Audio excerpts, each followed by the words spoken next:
Hi everybody, I wanted to get back on here and finish this video.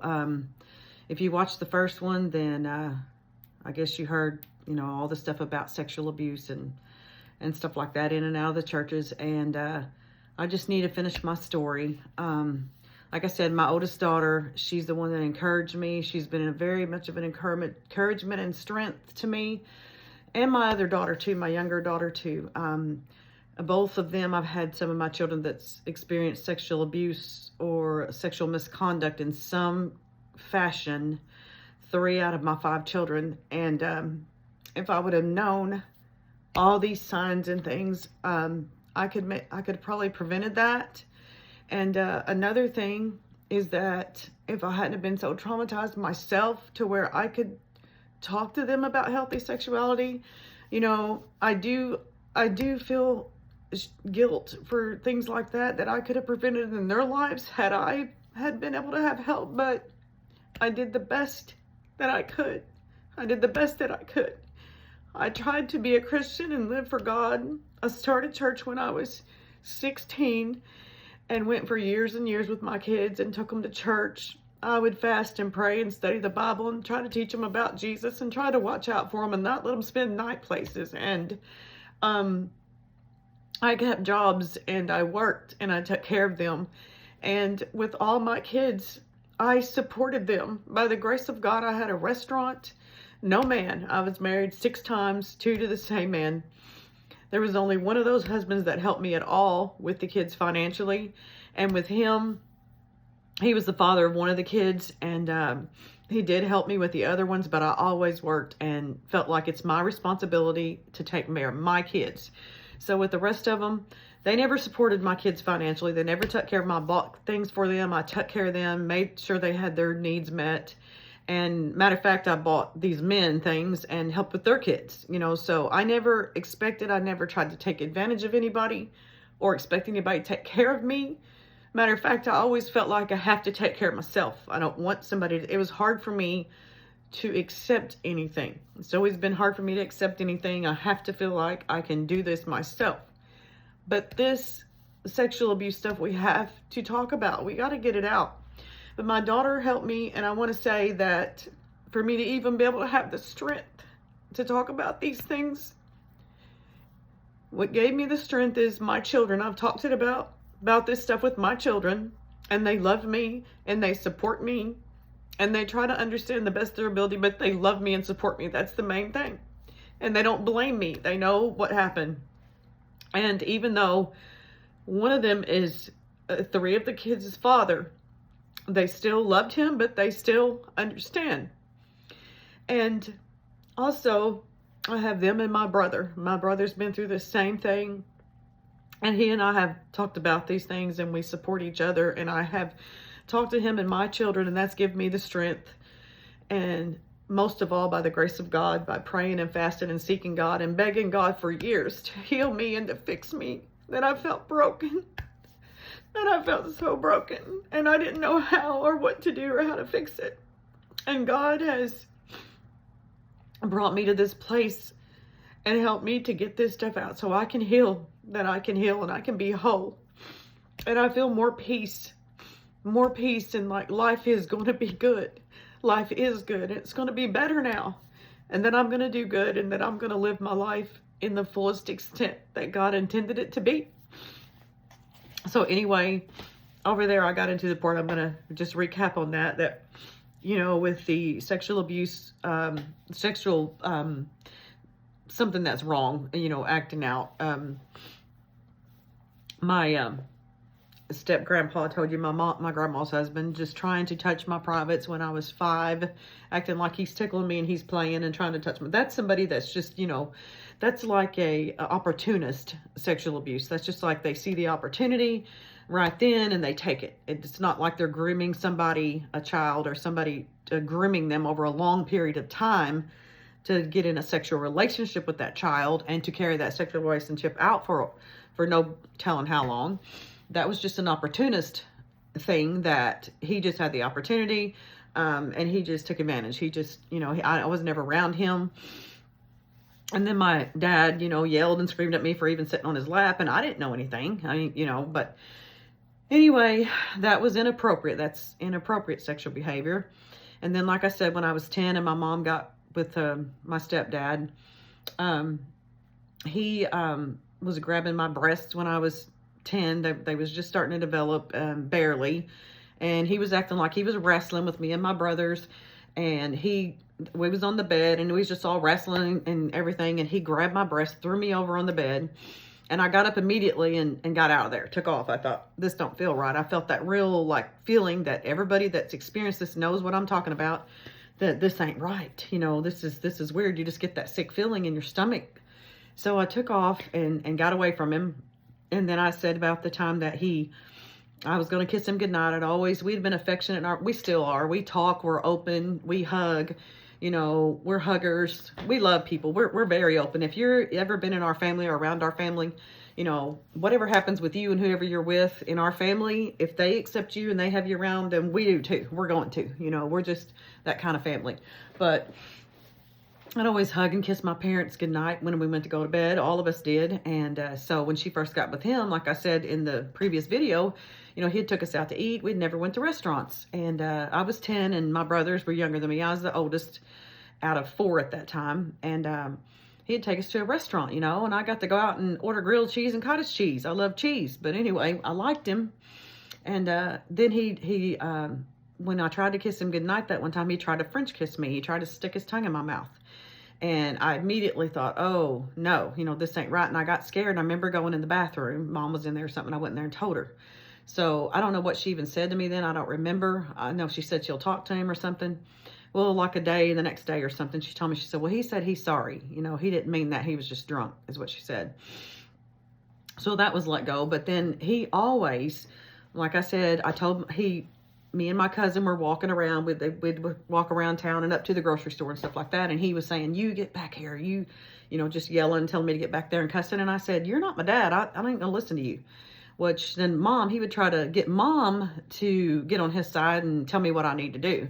And he was saying, and I said this, he said, you girls are acting like bitch dogs in heat, out there. And so I told my dad about it. And I told the story on the previous video, how dad went out there and was going to fight him. And mom was going to go call the law, and dad busted the window, got his hand cut.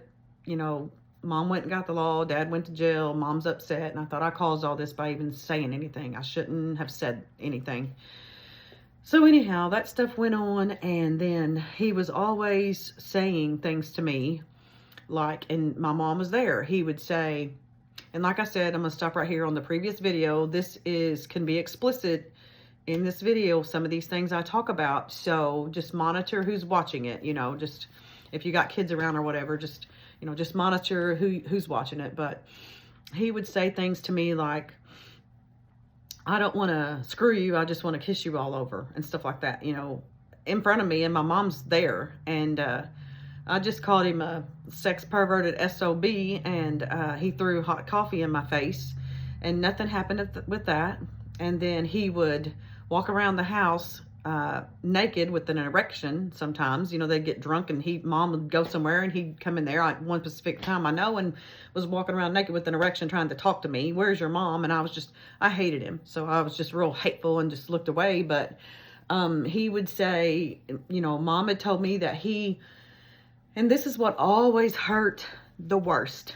She would tell me things like that he was watching me take a bath through the window in the bathroom, that he would go stand on the gas meter and watch me take a bath, that he would mention my name when they were having sex. He would, just these things that he was saying to her, telling her, and she told me this, and I'm thinking, how did you stay with him? Why did you stay with him? Why didn't you leave? Why didn't you protect me? And my dad wasn't there either, neither one of them. And like I said in the previous video, I'm going to tell my story and my facts the way it was.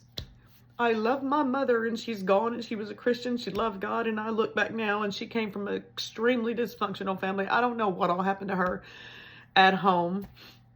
I wonder, and I always suspect if some incest or something went on, but she never disclosed that. But I do know that she was sexually abused as a teen.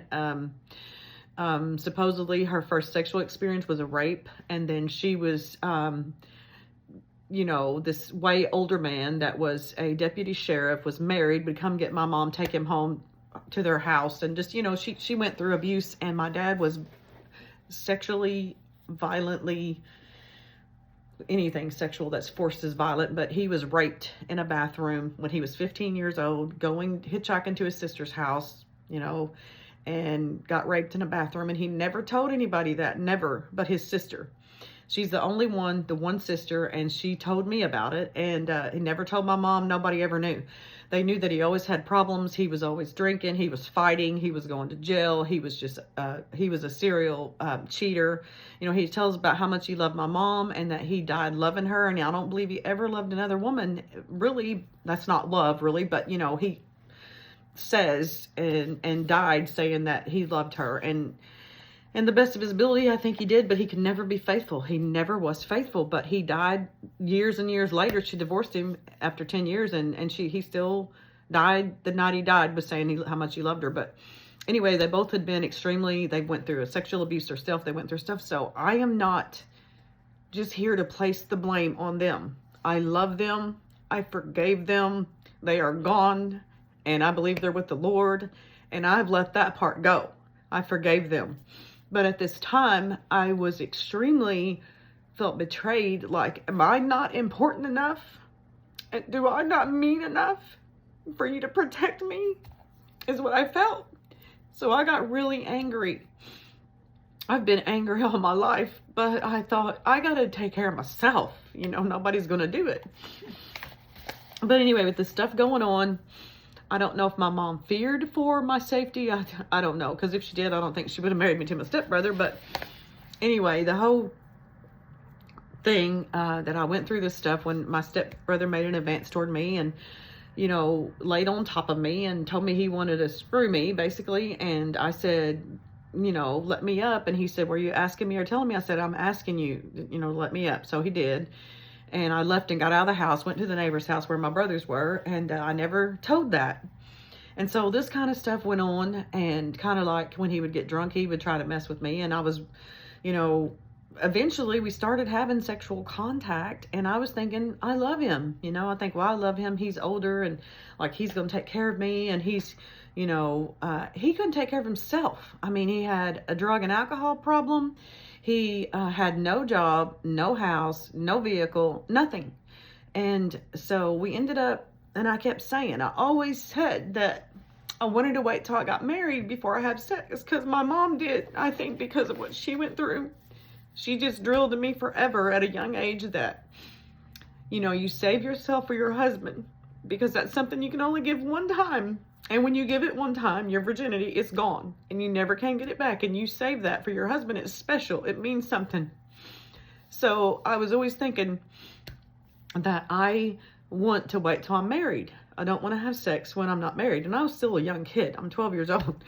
But, you know, they was talk about this stuff in front of me. Well, I made a conscious choice the night that I went and had the first time we had sex. I thought, I made a conscious choice that, why do I care? I don't care. You know, mom had called me, she was drunk, and I'm going to give you kids to your dad, and I'm going to do this and that. And I just thought, I don't care. I'm just going to do it. And I remember I didn't get nothing out of it. I just went over to his aunt, stayed the night with him over there, and let it happen. And I just remember crying. I remember crying, thinking, I'm not a virgin anymore. I'm not special. I don't have anything to give. I have nothing to give. And after this happened, I was 13 and he was 21. He was fixing to turn 21. I just turned 13 in March. This happened the 1st of July, and he turned 21 in July. And after this happened, my stepdad was threatening to get him arrested. He's going to get him sent to prison. He's going to do this and that. And it's just because he was jealous because, you know, he's thinking he got something he didn't get to. I mean, it's just perversion. But anyway, so my mom asked him, did he want to marry me? What did he want to marry? Do you still want to marry her? Because he used to tell me, I want to marry you when you get 16 or 18. He said 18. And so he said, yeah. So They went and got the marriage license. She paid for the marriage license. He didn't have any money for anything. We borrowed a dress. We went to the preacher's house. They didn't even ask for a birth certificate at the courthouse. And I was 13. He was 21. And I married him. And I remember before I went in the preacher's house, I thought, do I really want to do this? I mean, I was a kid, but I thought, you know, this is going to be forever. I don't know if I want to do this or not. And I was always torn because I had my other first boyfriend that I really felt like I loved, the boyfriend I felt like I loved, and he wasn't there. And I kept thinking, well, which one do I love? I don't know if I love this one or that one. And I remember taking a bottle of aspirin, a whole bottle, because I thought, nobody wants me, you know, because mom sent me to dad. Dad brought me back, dropped me off at my aunt's. My aunt dropped me off at my mom's. Then mom took me to my other aunt and uncle, and they were wonderful. I love them. I love them today. He's the only man in my life as an adult man that never took advantage of me. He never was sexual with me in any kind of way. He showed me love and understanding, and his wife, my aunt, did too. She's wonderful. She's been like a mom to me. What they were like, what parents were supposed to be like. They and spouses, they love each other, they respect each other, they're each other's best friend. They didn't fight and argue in front of anybody. They loved their kids. They were great, and they loved me. But they had 4 kids then. They had 4 children, and his 2 daughters from a previous marriage was coming to live with them too. So that's 6 kids, and he was a manual labor. He worked so hard. I've seen his hands busted open and bleed and take care of his family, but he never made me feel not wanted. But I knew they had a house full. They had all they can handle. And at the time, I was thinking I was in love with Kenny, and I wanted to go back and see him and be with him. I wanted to marry him, I thought, you know. Anyway, when you're 12 and 13, you don't know what you want. And so we got married, and we had our first baby. I was 14 when I got pregnant with her. I turned 15 in March, and I turned 15 the 1st of March. She was born the 20th of March. So a couple weeks after I turned 15, she was born. She had a hole in her heart, and she only lived till the next day. She lived 28 hours, and she passed away. And that was devastating. Because I loved her, and I looked forward to her being born. I just, you know, I was the oldest of all these kids, and so I still was mature for my age, but I still was a kid. I was a kid. I remember when we first got married, I'd want him to, you better bring me a candy bar every day. I'm going to be mad. He had to go get me some candy if he went to town. But anyway, with this baby passed away, Jennifer. And then I got pregnant 3 months later, and I had Ashley the next year, my second daughter.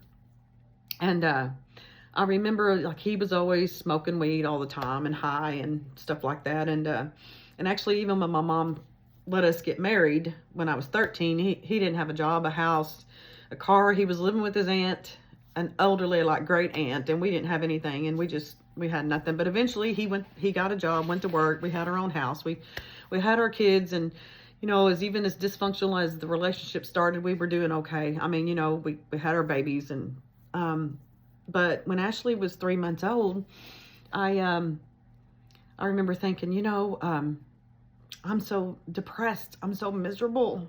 I'm just so miserable. I don't know what to do. And I had first got saved when I was 9 years old, when my parents were together, and I got saved. Then they took us to church.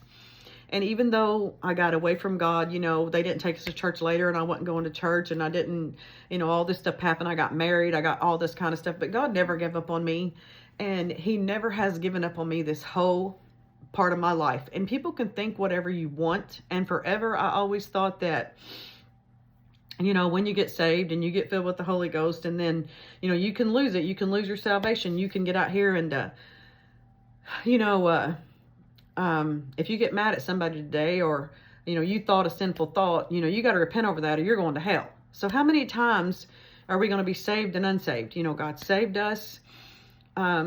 He delivered us from sin. He paid the price for our sin. I'm not saying you get out here and just do whatever. You don't.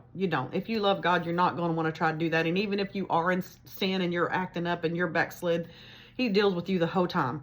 If you're really, truly his child, he's never going to let you go. He will hang on to you, and he will deal with you, and things happen in your life to draw you back to him. And it might take a lifetime. You know, it's taken me a long time to get to the place where I am now. But anyway, I kept thinking, I got to go back to church. I was 16. So Ashley was 3 months old. It was in June. And we started this Pentecostal church. And this man that we started his church, he is the one that married us. And he's the one that conducted the funeral for our baby that died. And this is our next baby. And we started over there. And it wasn't long. And I thought, well, you know, it's like family and fellowship. And I was just so happy about it. And I was going around witnessing to other people, my family, my friends, and trying to get them to go to church. And I did get a lot of them to go and got started at church.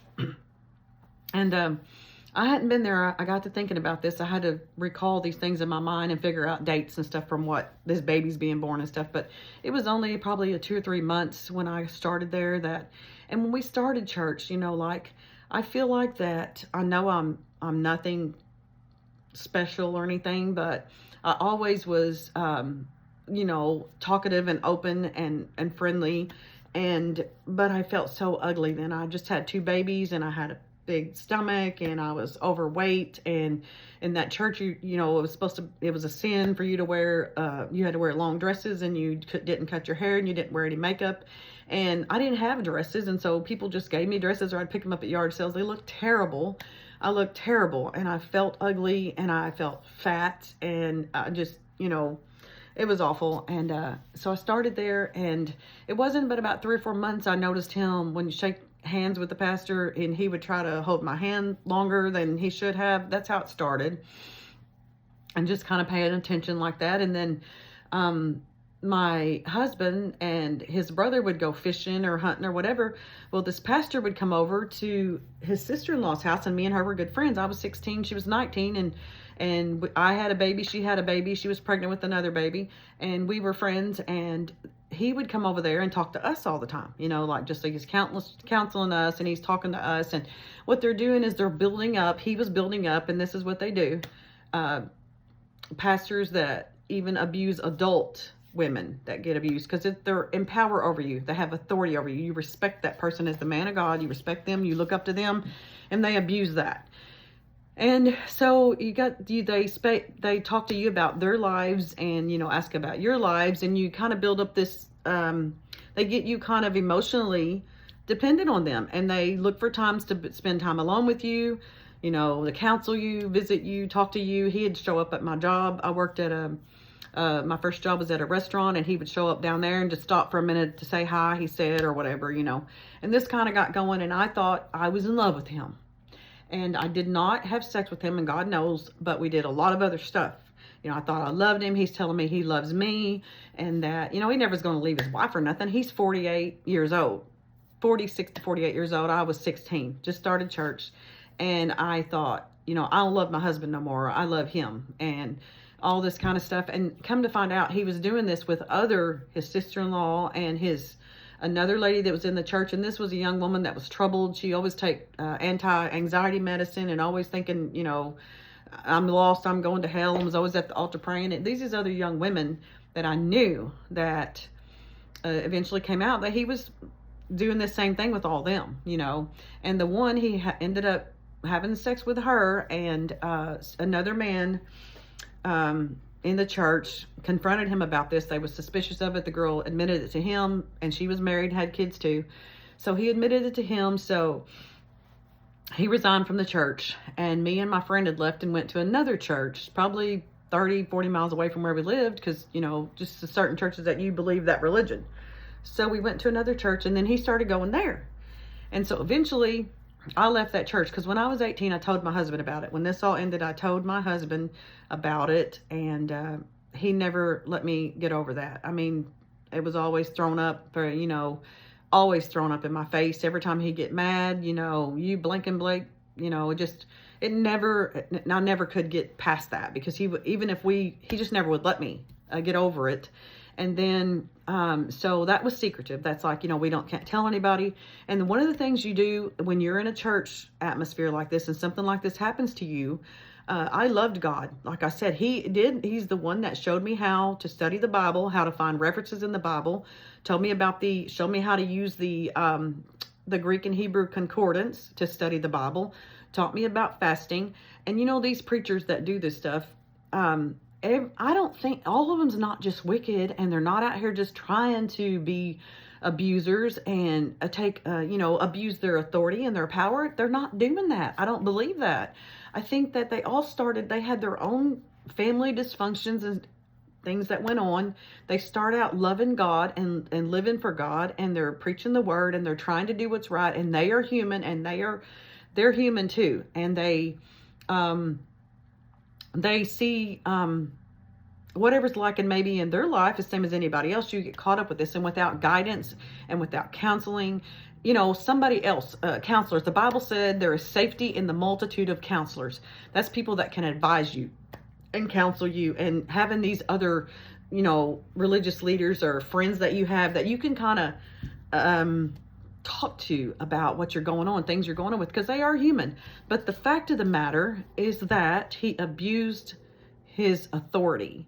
And the worst part of the abuse of the authority is that we trusted him, and we needed him. We needed him to lead us spiritually. Whenever people, they do that to you, and it hurts some people, it hurts send them away from God and lose their confidence in God and in God altogether. And it's not God, it's the person and their faults and their failures or whatever else. And I still cared about the person and his family and all them. And I don't wish them any harm today, but I'm just saying that this happened, and you always felt like you had to hide it. I always felt like I had to hide it because, like I said, I had brothers and sisters, and my mom and my dad and my husband at the time, and all these people that I was always praying for, and I was always talking to God about. And back then I didn't watch TV. I felt like if I'm watching news, I'm sinning.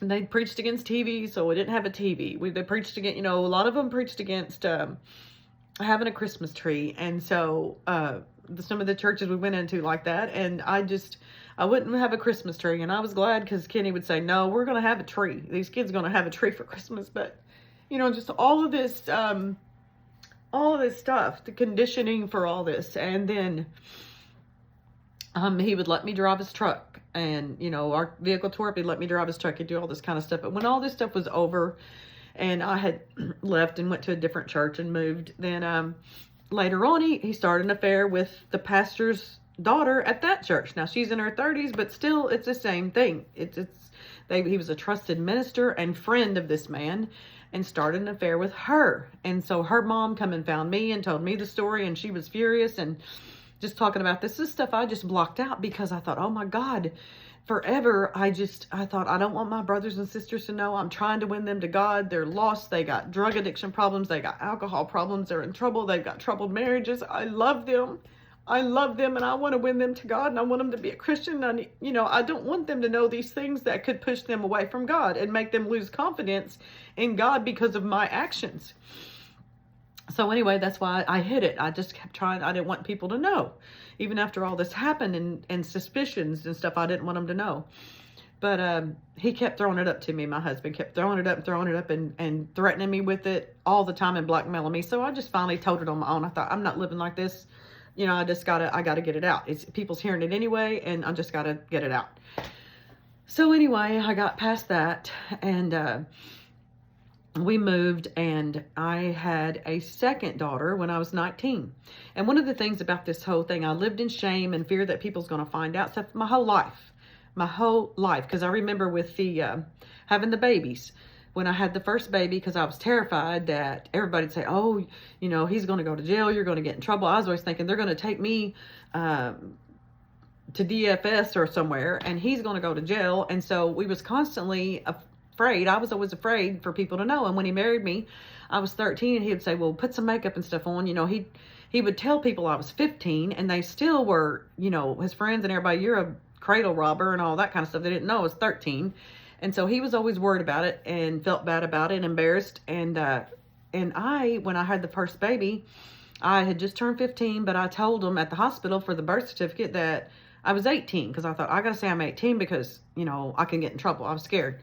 So I told him I was 18. And then when I had the next baby, the next year, after Jennifer died, I had Ashley.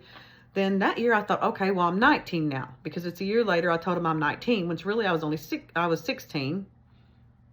And, yeah, I told him I was 19.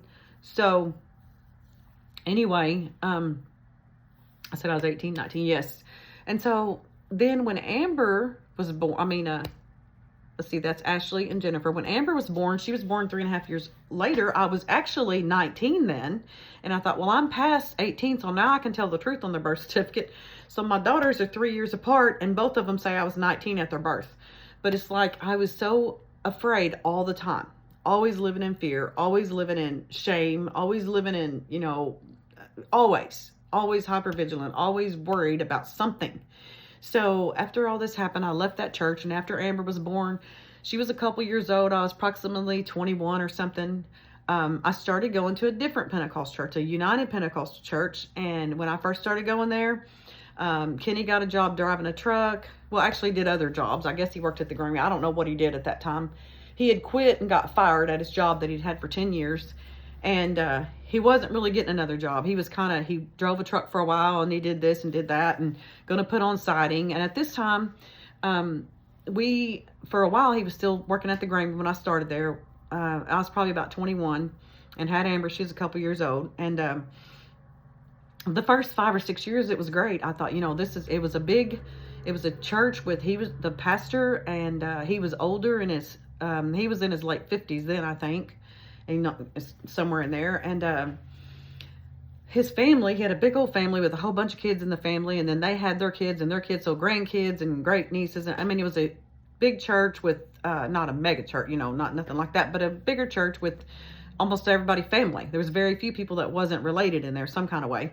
So I started there, and I was thinking, okay, I'm past all this stuff, we're going to church. And they had like I said, they had the church dinners and church functions, and everybody was nice, and you fellowship with people. We'd go up and eat at McDonald's or something after church, and everybody'd kind of visit there. And I had Amber there, and I got pregnant with Gary when we were going there, and I had him, and my dad had got killed during that time.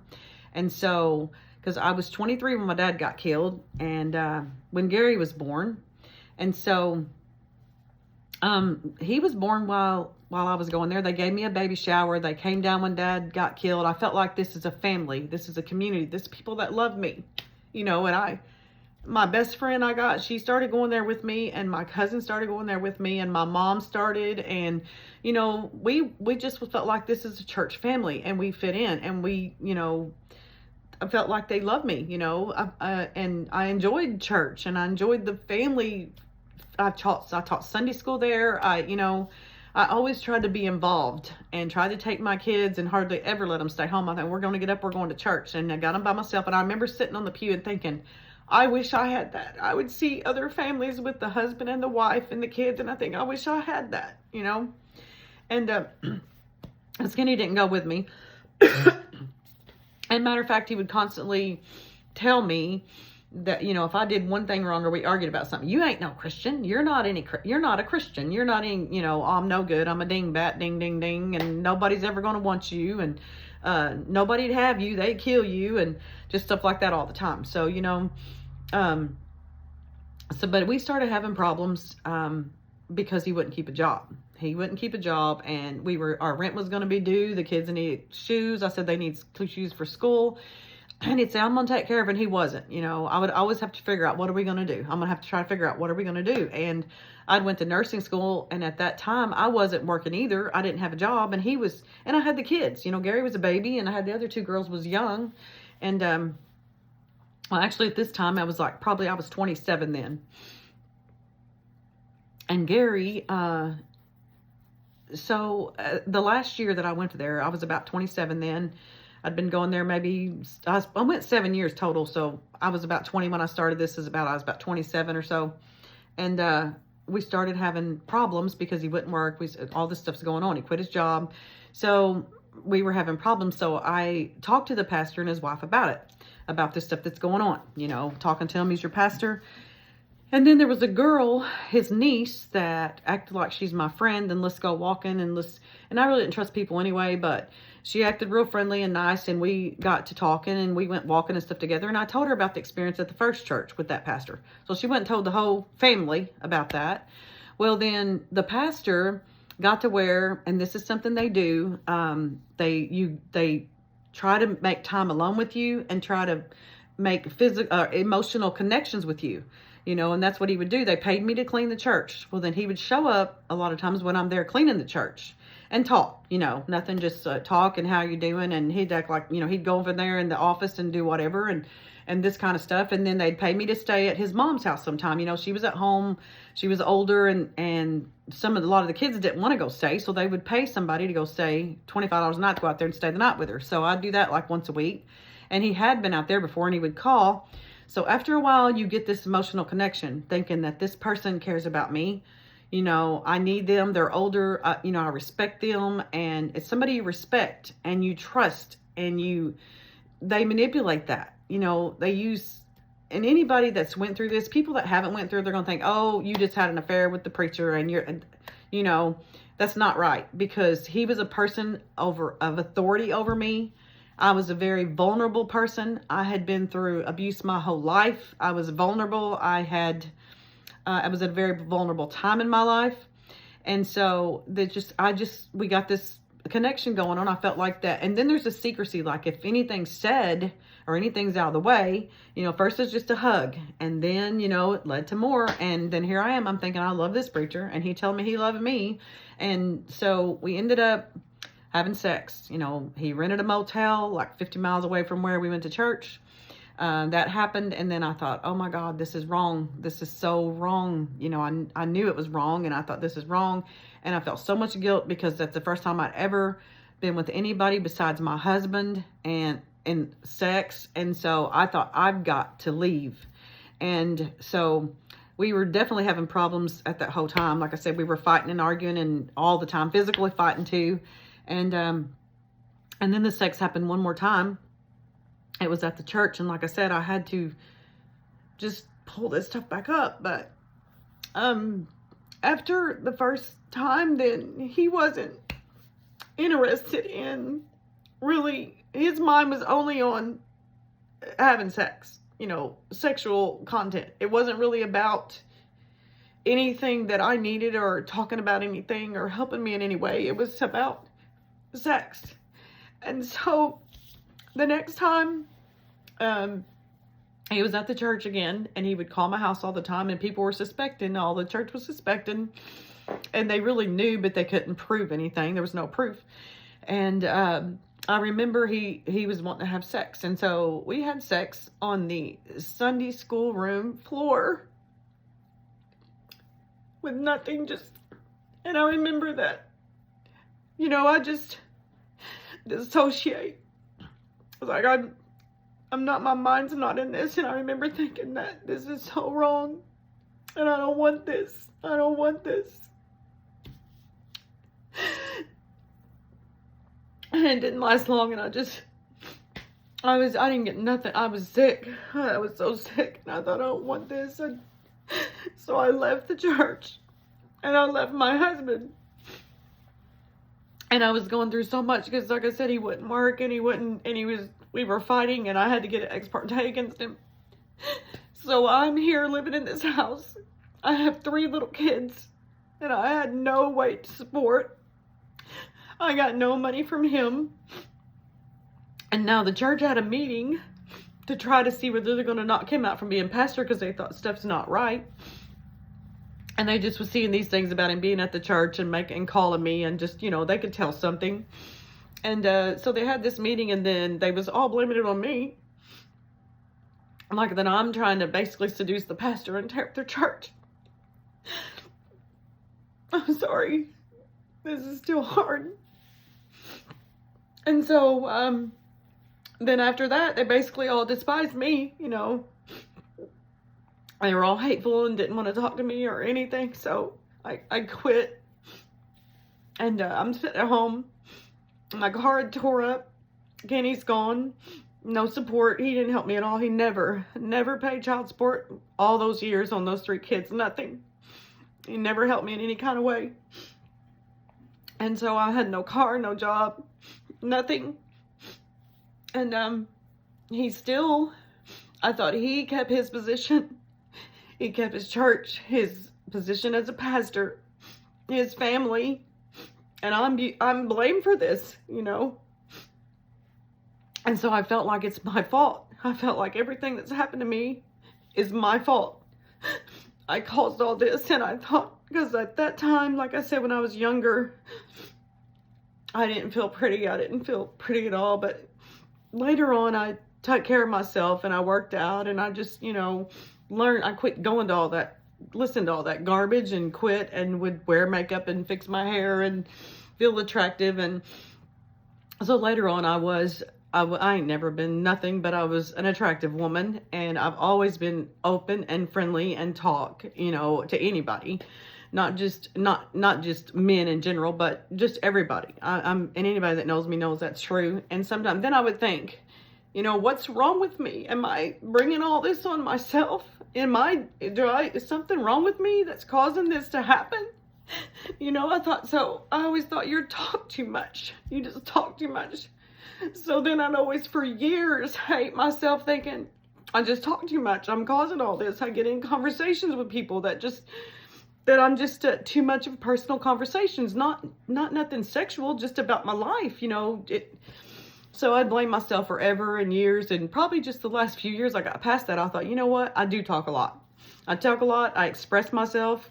Whatever's going on, that's who I am, and that's who I'm always going to be. And one thing about getting older, no matter what you went through, you get to that point that, you know what? I am who I am. Love me or don't like me, and just go on. I don't care.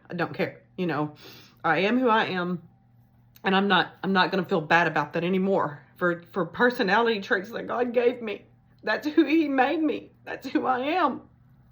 That's who I am, and I have to stop being ashamed of every little thing. But living in that shame so long, I left that church. And I remember when I first started seeing somebody else, because I immediately thought, I got to get out of this. I got to see somebody else. And as soon as I got out of that, I thought, I don't love him. I don't love him. I don't want this. And I started seeing somebody else. And then I remember him cussing, because I was seeing somebody else. And, he's a Pentecost preacher. You ain't supposed to cuss. Anyway, so I left all that, and me and my mom moved to Missouri, and I just buried it. I just buried it and got out of there and left. And I thought, I'm all past that, And then I got down here, and the first person that I even was going to go eat with, somebody that I knew that wasn't, they wasn't like a dating person, went and ate. And then that turned out to be like, tried to force me to do sexual things that I didn't want to do. Anyway, I've had this happen so much. And so I married, and I would get in these relationships with these people that I was either cheated on. They'd be cheating on me with other women, or talking to other women, dating sites, porn dating sites, pornography, just trying to see other women, or putting me down all the time. I've heard of, you're a dingbat, you're a bitch, you're a whore, and then the thing that even people would think that I'm just a whore. I've been married 5 times, and I thought, because after a while it would just get bad, and I thought, I'm not staying in this. I don't care. A lot of times I try to make myself, and if something happened, I think, okay, I'm with this person, I married him, I got to stay with him. I didn't have sex with him, I got to stay. I'm not going to leave, because I don't want to have a reputation of getting around, And I never did. Like I said, I never did do one night stands and all that stuff. I just tried to have relationships with people, thinking, well, this is going to lead to a relationship. And I remember once, the first time that I actually ever got date raped, somebody had asked me out to go out and go out and eat. And I thought, well, I really am not attracted to this person, really, but what can it hurt to go eat? So they invited me to go eat Mexican, so we went and ate. And at this time, I had just divorced a husband that was trying to sexually abuse my daughter. And so as soon as I knew that, as soon as it came out of their mouth that day and told me, I slapped him in the face, threw his clothes out in the yard, and filed for divorce. And I never went back, because I thought, I'm taking care of my daughter. And I had to lose my house then. I had to file bankruptcy. I had to lose my car. I said, I don't care if I got to walk and push one of these shopping carts around to get whatever I got to hit groceries or something, I'm getting my daughter, I'm leaving him because I'm protecting my daughter. I'm not going to, and then I blame myself because it happened to her. If I hadn't married him or been with him, this wouldn't have happened to her. So then I felt some more shame. I went through all this stuff, done this stuff to families and churches, and now my own kids that I love more than anything in the world. And now I've caused this to happen to her. So anyway, just the sexual advances toward her. So I left, and I went on this date, and at this time I was drinking. I drink alcohol. I drink tequila, straight tequila. And when I went to work, I had a restaurant. I got a restaurant, and that's what I said. I thank God I raised all my kids there. Nobody helped me. Nobody supported me, by the grace of God. And I've never, ever slept with a man for anything. If I ever was with them, it's because I wanted to be, or I thought I wanted to be in a relationship with them. I've never took a dime from no man. None of them ever say I took advantage of them, or was never with anybody for what they had. Never tried to take nothing from them. But anyway, I got that restaurant and supported my kids. And while I was at the restaurant, this man asked me to go out and eat. So I said, okay. And like I said, I drank because I had to drink a drink to go out there and deal with these people. I couldn't even deal with life without having a drink. I just couldn't at that time. So I had a bottle of tequila. I had a half pint of tequila up there in my file cabinet at the restaurant. I had one in my truck. I had one out in my garage at home because I worked out in the mornings, and I'd have a drink of that before I went to work. And so I knew what alcohol was. I knew I drank alcohol, so I knew the effects of it and what it did to me. I knew. Well, this man, he asked me on a date, and I thought, okay, well, we'll go. We went and ate Mexican. We had a pitcher of margaritas. That's all we had. And when we left and we ate and everything, when we left on the way home, I don't remember a lot about it. I started blacking out. I remember him taking me down this gravel road and trying to force me to perform oral sex on him. He was trying to force me, and I resisted. I remember him saying something about putting me out of the car out there on the gravel road. Anyway, the next thing I remember, it was trying to put my key in the door, and then I remember one split second of some kind of sexual activity. For one split second, that's it. And when I woke up, and he was gone, and I thought, oh my God, I felt so dirty. I felt so dirty. And I got up and took a shower and cleaned my whole house spick and span. I threw all my bedding away. It was brand new bedding I bought. I threw all that in the trash. I changed my phone number. And I just sit there. I was so depressed and felt so dirty and used. And he came over after that, and he said, well, why did you not answer my calls? Well, and he was drunk then, and he was even trying then to put his hand down my pants. And I was trying to pull his hand out of my pants, and I thought, and I'm strong. I worked out all the time, and I'm a very strong woman. Anybody that knows me can tell you that. For my size, I'm very strong. And I couldn't pull his hand out of my pants. I mean, I did, but I thought I had no chance against him, drugged and drunk, and I had no chance. But then I thought, well, this stupid way of thinking that you normalize dysfunction so much. I thought I've already had sex with him, so I might as well see him. I might as well date him, so I'm not moving on to somebody else. So I stayed with that man for a while until somebody else had told me later that he would do that with women, that they knew of other instances where he would crush up Xanaxes and put it in their drinks and drug them to have sex with them. And then later on, like I said, I've had these so horrible, horrible relationships just trying to be loved, and when I didn't even know how. And I lived with so much shame that I couldn't love right. I was so broken. I've been so broken. And so then I had a relationship with another man, and I was dating him. And I remember I was just devastated. I was so messed up. I thought, I still love this other person. I told him, I'm honest with him. I'm just going to tell him the truth, whoever it is. I'm going to tell you the truth. I'm not going to sit around, lie, and make up stuff. And I'm going to tell you. They can all tell you that too. I'm going to tell you. And I told him, I said, I don't love you. I'm not in love with you. I still love this other person. And it was this other person's birthday, and I said, I don't want you to come. I was drinking. I said, I'm drinking. I don't want you to come here. I'm not coming there. Do not come down here. He lived 80, 90 miles away, something. He drove down here anyway, and I was drunk. And he gave me Xanaxes, And I don't remember nothing else. I don't remember nothing else. And the next morning I could tell, and like I said, you know, this is kind of explicit, but I could just tell that I had sex. And I said, did we have sex? He said, oh yeah, 2 times. And I'm thinking, I felt so violated again. I thought, you know, I had no way possible to give you consent for sex. And he was not drunk, not drinking, not anything, and did that to me.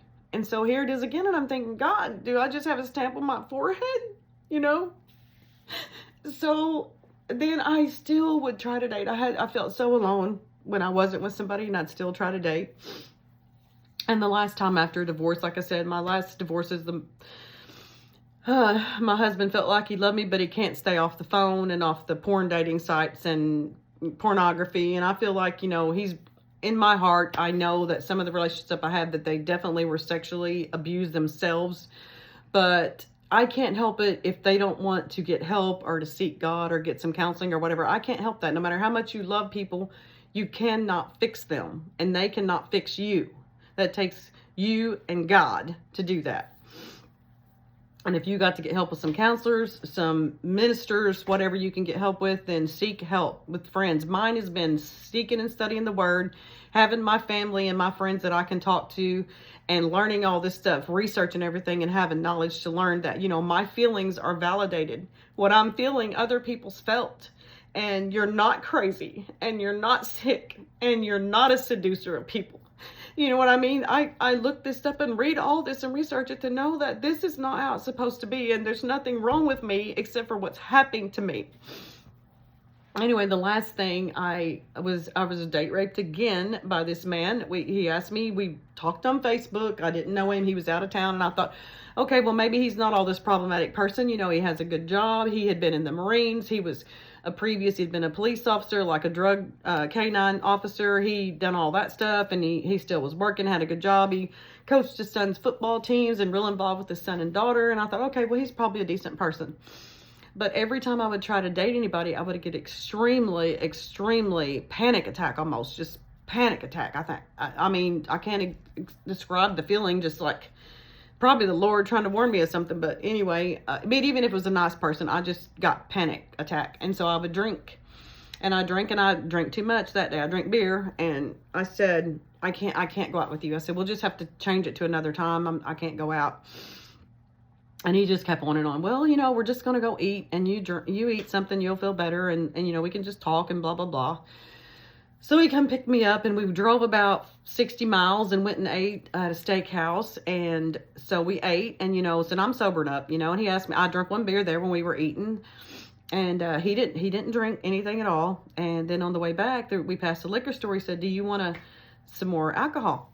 I said, no. I said, I don't want anything else. And I said, you know, matter of fact, I was nice, but I wasn't interested in him. I was not attracted to him. I was not physically attracted to him in no kind of way.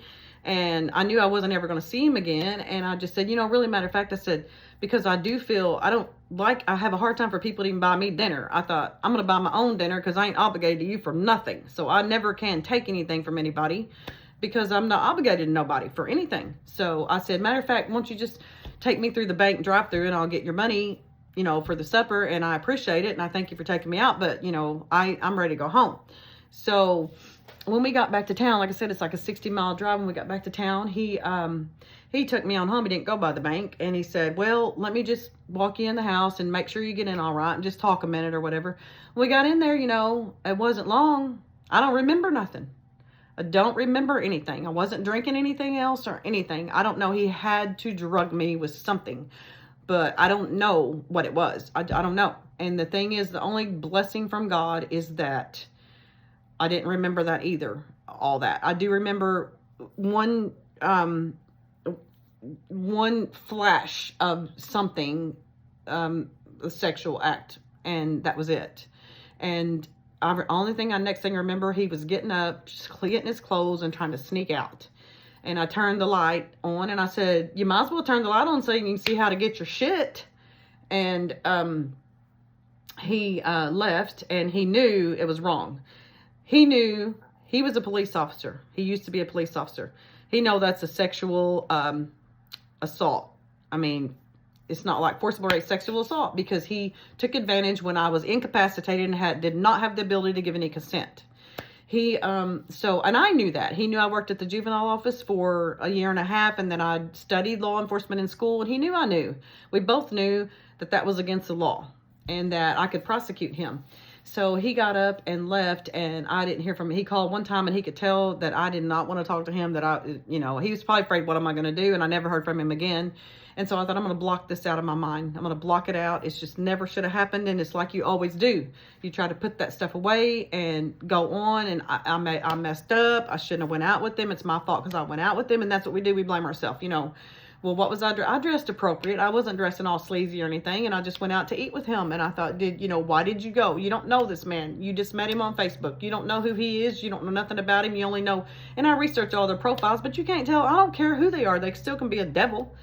And so I blame myself that happened. This keeps happening to me because something is fundamentally wrong with me.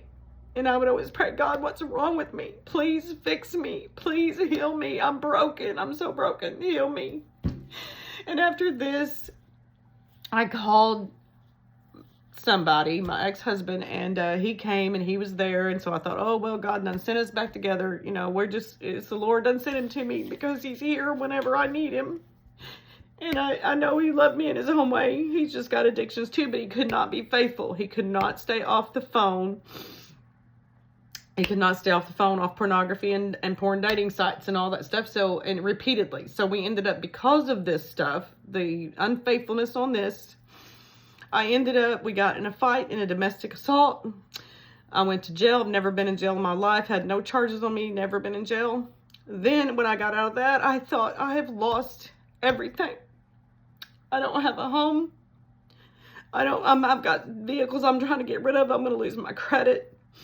I've run my credit up fixing on his house. He's not faithful to me. And I just don't have no fight left in me. I've always been a fighter. No matter what happened, I thought I'm going to get up and I'm going to get past this. And a lot of it, I would use anger to make me get up and do something, but I did it. I'd get up and do it. I took care of my kids. I raised them. I took care of myself. But at that time, the fight just went out of me, and I thought, I can't do this anymore. And I took a whole bottle of Xanaxes that the doctor had given me that to help me sleep after I started menopause. I've never abused drugs, ever. I drink a lot of alcohol, but I've never abused drugs. And I was a low dose Xanax, and I would take one a night to sleep. And I took that whole bottle. There was like 50 in there or something. And he had called, and I said, I was crying, and he said, what's the matter? And I said, I took a bottle of Xanax. He said, how many? And I said, the whole bottle.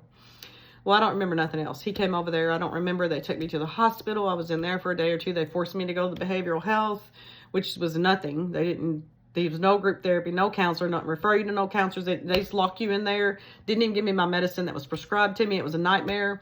So I had been in there. I'd had a suicide attempt. I thought, God, my life is over. I'm just a mess. So I had no money to rent no house, nowhere to go. And I'd put all my money and everything I had in his house. So I thought, I'm going to go back home. And maybe, and so I went back home. I didn't divorce him. I still loved him. I still think, well, if there's any hope, so we started talking to a minister, and we started, we'd go to church some, we'd talk about the Lord, and we talked about getting counseling, and we did try to call places, but we couldn't get anything, and he couldn't leave stuff alone. And I'm not downgrading him. He has his own addictions, but I'm not going to lie for him either and cover up, the facts of the matter. And I will always love him for the part that he was there for me, that the best he can be, but I'm not going to be abused anymore. No kind of way. I'm not going to do it. And not saying that I would be violent. I have been, acted out in rage and anger if somebody does something to me and hurt me, or if they tried to hit me.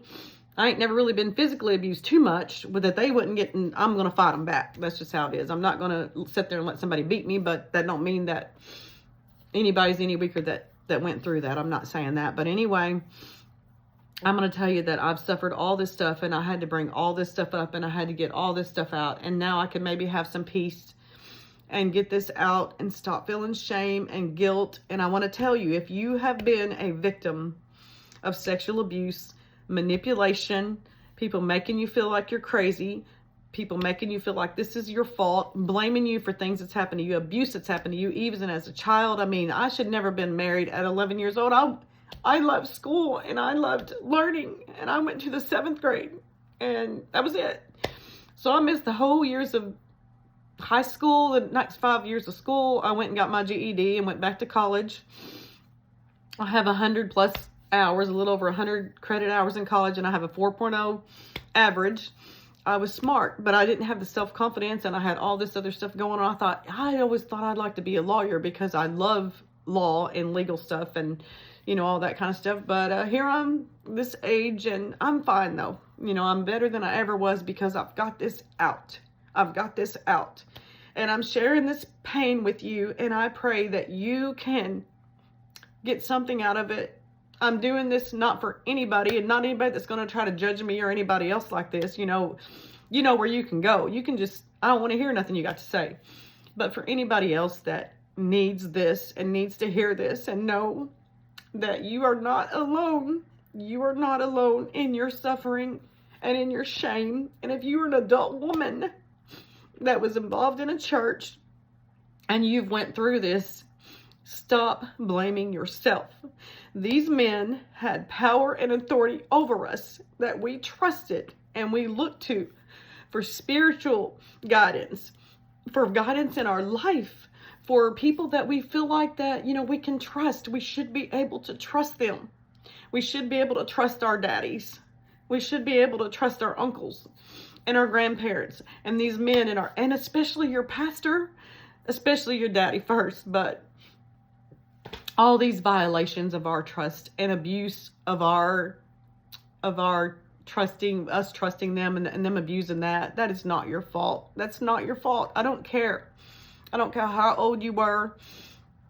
I don't care what's happened to you. It is not your fault. You've been taken advantage of by somebody in power. The only way you can have an affair with somebody is if you're on that same level with them. You're on that same level with them. If you get out here and you are an adult and you even get a handicapped person that is mentally challenged, and they might be 50, but their mind is, their emotional, mental level is, you know, you might be the same age as them, but if they're not capable in their mind at your intelligence level, then you could be, that's not right. That's an abuse of power. You got more you know what I'm saying. Y'all know I'm not anybody that's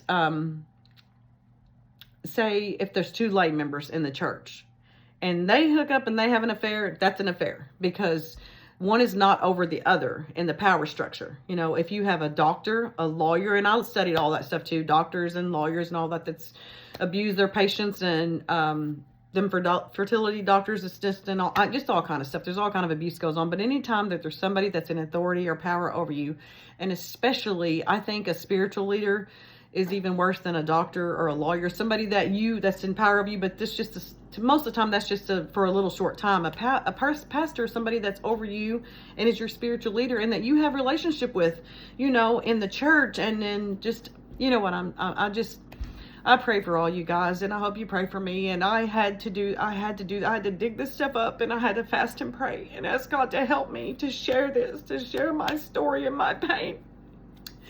And, you know, don't anybody that you see that is looking like there's some abuse going on or something, speak up, try to talk to the person. You know, they're going to feel ashamed and they're going to feel scared and they're not going to think they can trust anybody. If you've been betrayed by the people that you should trust the most, you know, then you're going to have a hard time trusting. You're going to have a hard time trusting anybody. And a lot of these things, most of these things, nobody knew. I hid all this. Not even my best friend. My best friend didn't even know all this stuff. And I'm very open and talk about things in my life, and too much sometimes. But anyway, I love you guys. This has been long. It's been hard. It's been hard. It's been a hard week. But I've done what I felt led to do and what's in my heart that I should do. Because I'd already talked to my kids about it and they're what matters. But I thought, what about the people that's going through this or have went through this that needs to hear this? What if they need to hear my story? And that's why I'm doing this, is for you. I had to come to terms with it myself, be honest with it myself, and share it myself for my own healing and my own, just let this stuff go. I felt like this has been a just big poisonous boil inside my soul that kept growing and growing and poisoning my life. And I had to open that up. Open that up and clean it out, and let God clean it out, and let him heal my heart so I can move on. And I pray that you can too. And I have one other thing, and I'm going to get off here, but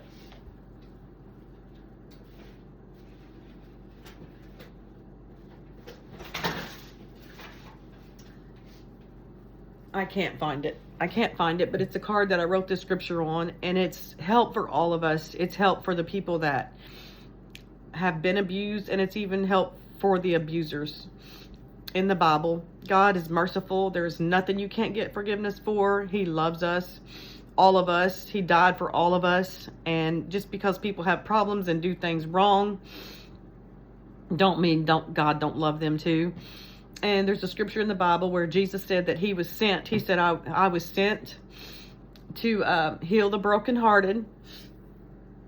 He said to deliver those that are bound, to heal the brokenhearted, to set the captives free. Okay, well, to set the captives free is to give freedom to the prisoner, to the hostage. If you're a prisoner of sin, that God can deliver you from that. He can deliver you and give you freedom from that addiction or that problem that's holding you captive, that's held you captive, like me, with all this shame, or anybody that, if you are an abuser, God can deliver you from that and set your mind free and give you freedom from that's tormenting you from your own past abuse. And also it says he came to heal the brokenhearted. To heal is to make whole. He come to make whole the brokenhearted. The brokenhearted is the crushed. It means crushed, shattered to pieces, cut. You're just in minute pieces, shattered in minute pieces, and that's how you feel in your mind sometimes, that you've just been shattered. And it says he came to make us whole, to heal us. And I'm going to take that healing, and I'm going to love God, and I'm going to live my life, and I'm going to love people, and I'm going to live my life to the fullest. And I pray that you can too, that you can get that healing. If I can help you or do anything for you, I'm here. I understand what it's like. God bless you, and you guys keep me in prayer, and I'll pray for you too. Thank you.